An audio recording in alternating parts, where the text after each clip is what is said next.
প্রথমত বলতে চাই যে আচরণবিধির বাইরে এখন পর্যন্ত আমাদের প্যানেল ছাত্রশিবির সমর্থিত সম্প্রীতি শিক্ষার্থী জোট কোনো কর্মকাণ্ডের সাথে কোনোভাবেই জড়িত না।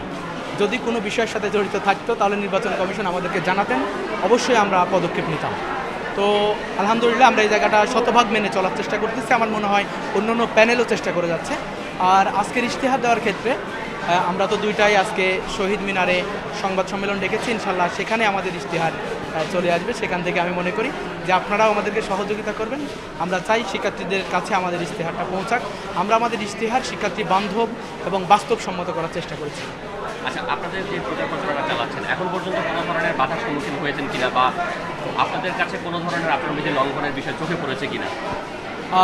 আমরা আচরণবিধি লঙ্ঘন বলতে এই যে শেমিংয়ের ক্ষেত্রে দেখেছি যে নারী প্রার্থী যারা আছে তাদের নিয়ে কটূক্তি করেছে, এরকম দু একটা ঘটনা ঘটেছে আমাদের প্রার্থীদের সাথে। আমরা তাৎক্ষণিকই নির্বাচন কমিশনকে অবগত করেছি, ওনারা ওনাদের জায়গা থেকে স্টেপ নেওয়ার চেষ্টা করেছে।